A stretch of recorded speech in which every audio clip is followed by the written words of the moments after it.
Assalamualaikum warahmatullahi wabarakatuh.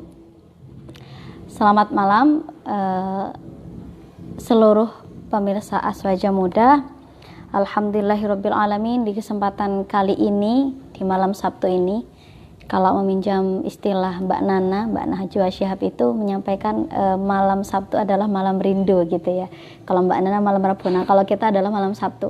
Malam Sabtu malam rindu, di mana malam Sabtu ini kita alhamdulillah bisa tetap istiqomah dan konsisten mempelajari kitab yang sedang kita pelajari ya, yaitu kitab At-Tadhib.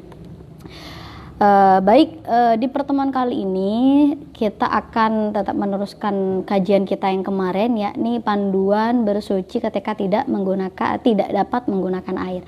Tapi sebelumnya di kolom komentar kemarin itu ada sebuah pertanyaan ya. Ada pertanyaan, saya akan mencoba menjawab dulu pertanyaan tersebut. Ini pertanyaannya seperti ini. Ada seseorang ya yang sakit luka seperti luka bakar gitu di tangannya itu sampai hampir di setengah siku gitu ya, sampai setengah siku. Kata penanyanya ya, Pak Bahrudin ini menanyakan bagaimana cara bersucinya orang yang seperti ini. Mungkin pertanyaan ini didasari atas kegelisahan Pak Bahrudin, di mana kita sudah menyampaikan kemarin kalau nggak bisa pakai air ya pakai debu. Nah kalau misalkan statusnya itu sedang luka bakar ya, luka bakar hampir misalkan setangan misalkan luka bakar, lalu bagaimana cara bersucinya?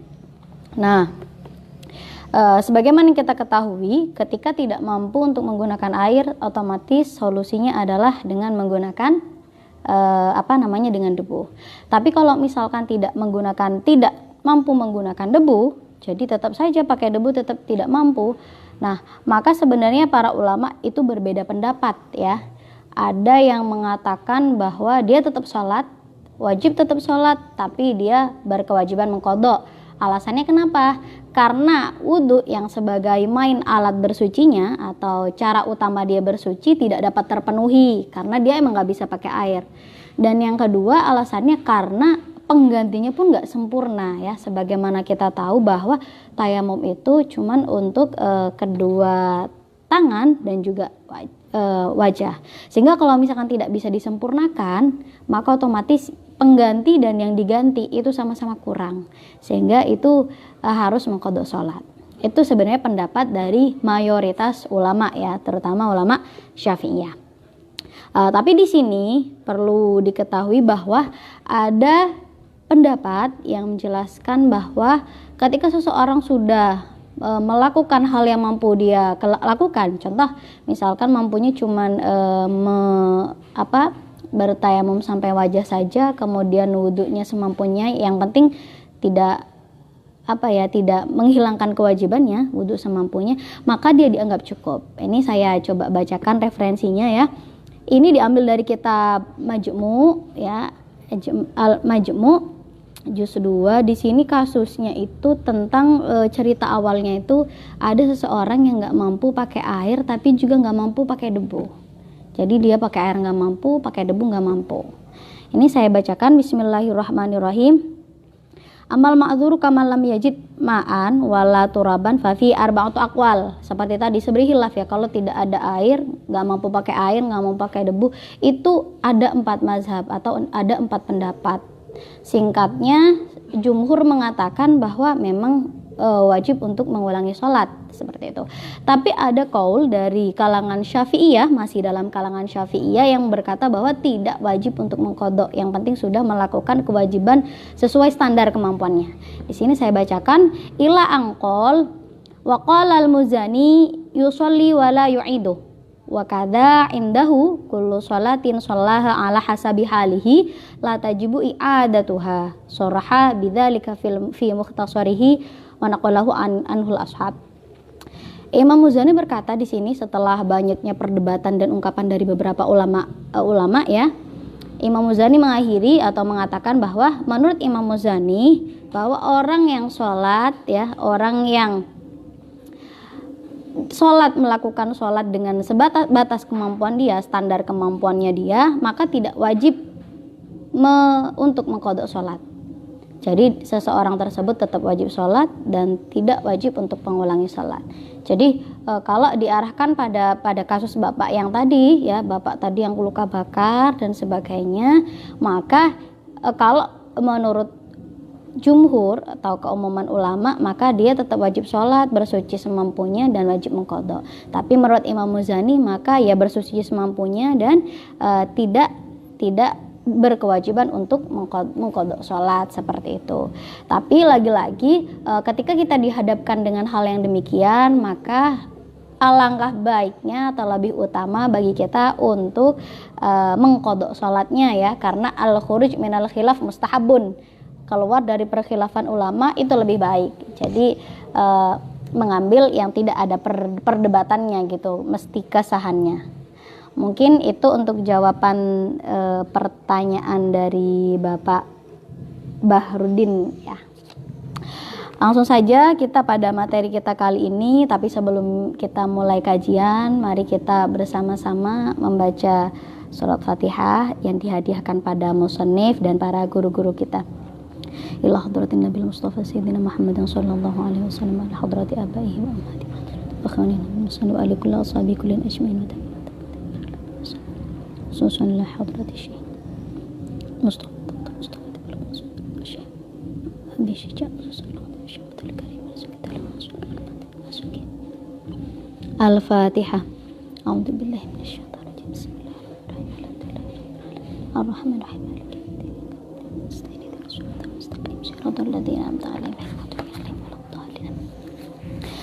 Bismillahirrahmanirrahim. Melanjutkan materi kemarin kita sudah berbicara tentang bagaimana bertayamum, baik bertayamum karena sakit atau karena tidak ada air. Kemudian sekarang kita akan membicarakan hal apa saja yang membuat tayamum itu batal gitu. Bismillahirrahmanirrahim. Qala al-muallif rahimahullahu taala wa nafa'ana bihi wa bi'ulumihi fid dharaini amin. Bismillahirrahmanirrahim. Walladzi yubtilut tayammuma salasatu asya'. Kata musannif, ada beberapa hal atau ada 3 hal yang bisa membatalkan tayamum. Jadi tayamum itu bukan sebuah bersuci yang permanen tentunya, karena tayamum itu adalah sebagai pengganti dari wudu. Sehingga ada beberapa hal juga yang dapat membatalkan layaknya wudu ya. Jadi ada yang membatalkan itu ada 3 di sini kata musannif. Yang pertama adalah ma'abtalal wudu'ah. Sesuatu yang membatalkan wudu itu dapat membatalkan tayamum. Tentu karena logikanya wudu tayamum itu pengganti wudu ya. Jadi otomatis hal-hal yang membatalkan wudu secara otomatis bisa membatalkan pada tayamum. Jadi kalau misalkan ada seseorang lagi nggak ada air atau lagi sakit, tiba-tiba misalkan ngentut ya, maka nanti tayamumnya bisa dianggap batal. Jadi batal karena sesuatu yang membatalkan wudu. Kita sudah bahas hal yang membatalkan wudu ya. Keluar sesuatu, bersentuhan, kemudian dan seterusnya itulah ya. Nah, batalnya tayamum disebabkan hal yang membatalkan wudu itu jika memang dia tayamumnya sebagai pengganti wudu. Tapi kalau misalkan seseorang ini bertayamumnya karena pengganti mandi, maka tidak batal.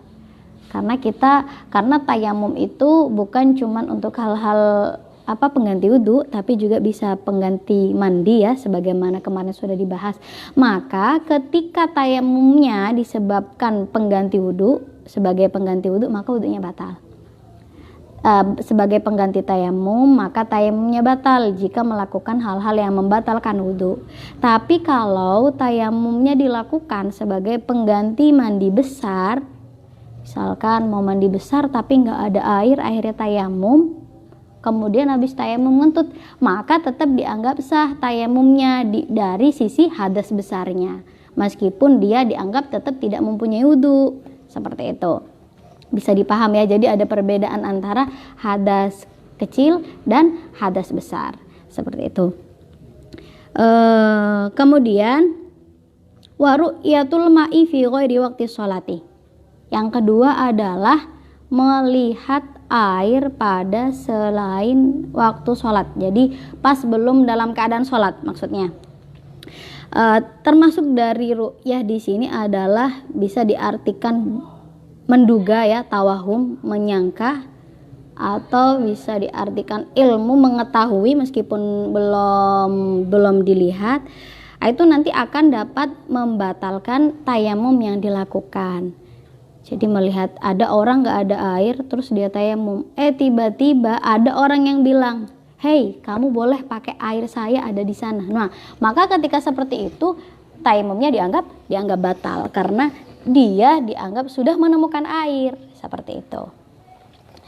Beda kalau misalkan tayamumnya karena sakit.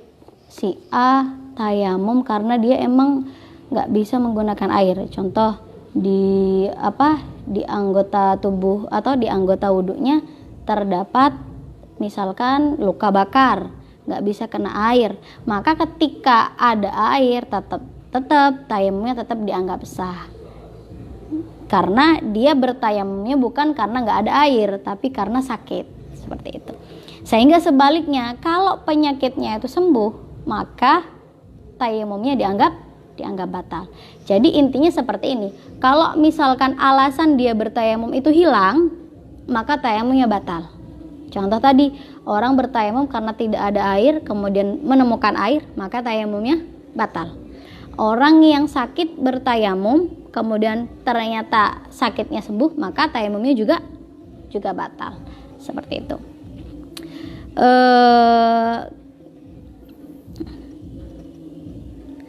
Oke, tadi melihat air pada selain waktu sholat. Selain waktu sholat itu ya sebelum menyempurnakan takbir. Jadi sebelum Allahu Akbar selesai mengatakan lafaz takbir, kalau menemukan air maka tadi batal. Nah, tapi kalau misalkan dia menemukan airnya pas waktu sholat, misalkan, jadi udah dapat 1 rakaat, kemudian dia menemukan air, maka hukumnya bagaimana? Nah, hukumnya ini masih diperinci oleh para ulama, diperinci. Perincian yang pertama ya masih ditafsir. Tafsir yang pertama adalah jika dia memang sholatnya gugur, bisa dianggap gugur dengan tayamum yang dilakukan. Dalam artian dia misalkan sholat di tempat yang memang umumnya tidak ada air. Kemudian memang kemudian ketika bertayamum tidak ada perban yang terlalu besar dan sebagainya, maka nanti tetap sah tayamumnya dan tetap dilanjutkan sholatnya. Tapi ketika tafsir yang kedua, perincian yang kedua, ketika sholat yang dilakukan tidak dianggap mencukupi dengan tayamum tersebut, maka tayamumnya batal. Jadi dia harus berhenti sholatnya, jadi harus berwudu dengan menggunakan air. Contoh yang tidak gugur dengan tayamum tersebut itu apa? Contoh, dia bertayamum di tempat yang umumnya ada air, seperti itu, maka berarti wajib untuk melakukan wudu terlebih dahulu, baru kemudian melanjutkan sholatnya, seperti itu. Nah, hal ini jadi hal yang membatalkan yang kedua ini, melihat air itu berlandaskan dengan hadis Nabi. Hadis Nabi ini diceritakan dari Abi Dzarrin. Saya bacakan, bismillahirrahmanirrahim. An Abi Dzarrin radhiyallahu anhu anna Rasulullah sallallahu alaihi wasallam qala inna as-sa'ida tayyibat tahurul muslimi wa illam yajidil ma'a 10 sinina. Kata Rasulullah, sesungguhnya debu yang suci itu adalah alat bersuci bagi setiap orang yang muslim meskipun dia tidak menemukan air sampai 10 tahun. Jadi sebagai pengganti wudhu secara resmi gitu ya intinya kalau kita paham. Fa'idha wajadal ma'ah, dilanjutkan oleh Rasulullah, fa'idha wajadal ma'ah falyumissahu basyaratahu fa'inna dzalika khairun. Kata Rasulullah, tapi kemudian ketika menemukan air maka dia harus menyentuhkan air tersebut kepada kulitnya, dalam artian melaksanakan wudhu, karena hal itu lebih baik, kata Rasulullah. Jadi dari hadis ini ya intisari fikih yang bisa kita ambil atau yang dirumuskan oleh para ulama-ulama mujtahid adalah bahwa ketika tidak ada air maka silahkan atau diperbolehkan untuk melaksanakan tayamum. Tapi ketika ada air maka tayamum yang dilakukan sudah tidak dianggap mencukupi, karena pada saat dia menemukan air tersebut dia sudah dianggap mampu melaksanakan wudhu sebagaimana mestinya. Seperti itu. Kemudian yang ketiga adalah waridatu, murtad. Murtad itu ya keluar dari agama Islam gitu ya. Ketika seseorang tayamum kemudian murtad, maka otomatis tayamumnya langsung batal. Karena tayamum itu adalah sebuah bersuci yang sifatnya lemah sebagai pengganti. Jadi yang pengganti itu sifatnya lemah ya. Maka ketika kok murtad, akhirnya tayamumnya dianggap batal. Berbeda dengan wudu. Kalau wudu tidak lemah, tidak seperti tayamum.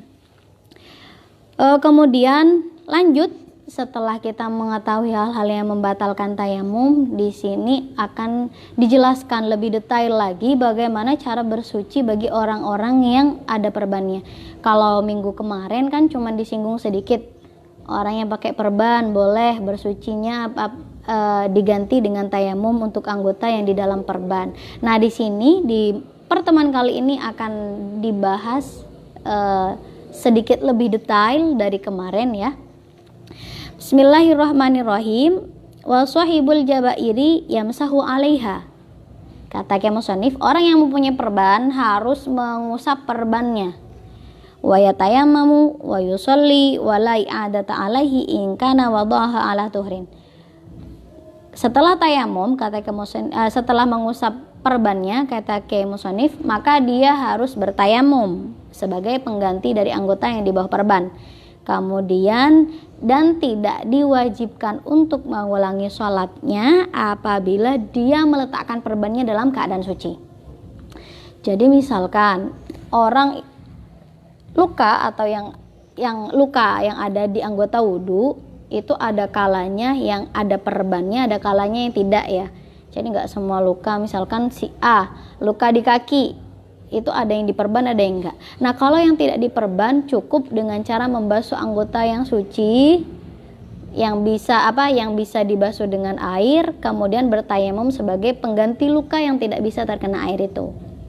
Nah, kalau misalkan ada perban, maka selain berkewajiban untuk membasuh anggota-anggota yang bisa dibasuh adalah berkewajiban mengusap perbannya.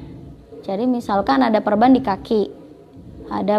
kaki, misalkan, maka anggota yang masih bisa dibasuh wajib dibasuh. Kemudian setelah anggota yang wajib dibasuh dilanjutkan dengan mengusap perbannya. Jadi perbannya diusap dengan menggunakan air. Itu kewajiban selanjutnya.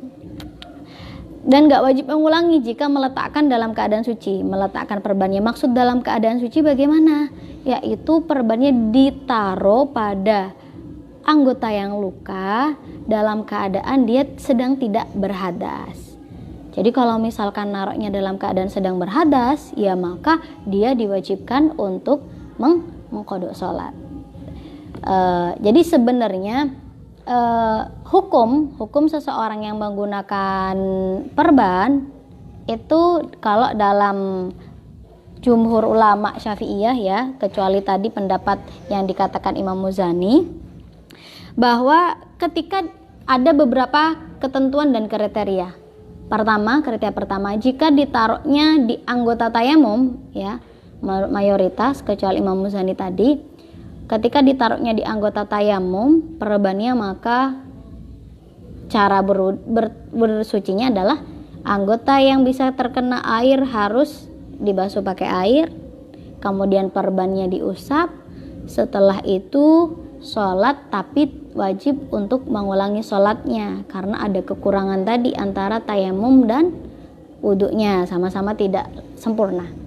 Kemudian yang kedua ya, kriteria kedua, jika perbannya itu ditaruh dalam keadaan hadas meskipun tidak di anggota tayamum ya, menurut ulama Syafi'iyah maka wajib untuk mengulangi sholat. Jadi cara tayamumnya sama, anggota yang bisa dibasuh dengan air dibasuh dulu, kemudian perbannya diusap dengan air, kemudian sholat sebagaimana mestinya, tapi berkewajiban untuk mengqadha sholat. Itu menurut mayoritas. Atau misalkan perbannya terlalu banyak bagaimana? Misalkan lukanya cuman sedikit ya, segini misalkan, tapi di perbannya sampai sini, udah kayak mumi misalkan ya, sampai yang sakit cuman misalkan di mata kaki doang ya, kena mata ikan misalkan, tapi di perbannya sampai ke lutut, udah kayak mumi. Nah itu ketika seperti itu perbannya melebihi dari batas untuk sekedar menempelkan perban itu, maka diwajibkan untuk mengqadha salat. Itu menurut menurut ulama Syafi'iyah. Seperti itu. Kecuali tadi ya Imam Muzani mengatakan bahwa ketika orang sholat sudah sesuai dengan kemampuannya, maka itu sudah dianggap cukup gitu. Wa yatayammam likulli faridatin wa yusalli bi tayammumin wahidin ma'asya'a minan nawafil. Nah, tayamum itu tidak seperti wudu. Kalau wudu satu wudu boleh buat apa saja. Mau buat sholat duhur, sholat asar, sholat isya, sholat maghrib, subuh sampai duhur lagi, asar lagi, terserah. Itu non-stop. Jadi nggak ada garansinya ya wudu itu. Bebas gitu. Berlaku unlimited. Bisa dilakukan untuk semua fardu. Tapi beda kalau tayamum. Karena balik lagi, tayamum itu adalah sesuatu bersuci yang sifatnya pengganti, sehingga statusnya itu lebih lemah. Maka tayamum itu khusus hanya dilakukan untuk satu fardu. Jadi satu fardu, satu tayamum. Satu tayamum untuk satu fardu. Sehingga kalau misalkan tayamum untuk sholat duhur, kemudian mau sholat asar, padahal belum melakukan hal-hal yang membatalkan wudhu misalkan, maka tetap wajib untuk melaksanakan tayamum lagi. Nggak boleh satu tayamum buat seharian misalkan, itu nggak boleh. Tapi beda kalau sholat sunnah. Untuk sholat sunnah bebas, satu tayamum buat 1000 sholat sunnah boleh, buat 100 sholat sunnah itu juga boleh. Jadi kesimpulan materi kita di malam hari ini adalah pertama tentang sesuatu yang membatalkan tayamum. Tadi ada 3 ya. Pertama hal-hal yang membatalkan wudu, kemudian yang kedua melihat air jika tayamumnya karena nggak ada air, yang terakhir murtad. Nah kemudian untuk orang yang ada perban di anggota tubuhnya, maka kalau misal cara bersucinya bagaimana? Dibasuh semua anggota yang mungkin untuk dibasuh. Kemudian yang kedua dilakukan dengan cara mengusap perbannya. Baru setelah itu bertayamum sebagai pengganti anggota yang berada di bawah perban tersebut. Dan perlu diketahui teman-teman, untuk cara bertayamum dalam masalah orang yang di anggota wudunya itu terdapat luka atau tidak bisa terbasuh dengan air, maka tayamumnya harus sesuai urutan anggota wudunya. Contoh misalkan saya ada luka di kaki, maka yang harus saya lakukan berarti membasuh wajah dulu, kedua tangan dulu, mengusap kepala, baru setelah itu bertayamum sebagai pengganti anggota yang tidak bisa dibasuh pada kaki saya. Jadi boleh tayamum dulu atau dibasuh dulu, tapi yang jelas urutannya harus sesuai dengan di mana luka itu berada. Ya karena kembali lagi wudhu itu harus tartib, sehingga sebagai penggantinya pun maka itu juga harus sesuai dengan urutan wudhu tadi. Seperti itu. Mungkin itu saja yang bisa kita ulas malam hari ini. Semoga bermanfaat, dan jika teman-teman masih ada yang kurang jelas, nanti boleh tulis komentarnya di kolom komentar, dan insya Allah jika saya bisa, saya akan jawab di pertemuan berikutnya insya Allah. Mungkin hanya itu saja. Mohon maaf jika banyak kesalahan dan kekeliruan. kurangnya mohon maaf dari saya. Ihdinas shiratal mustaqim. Assalamualaikum warahmatullahi wabarakatuh.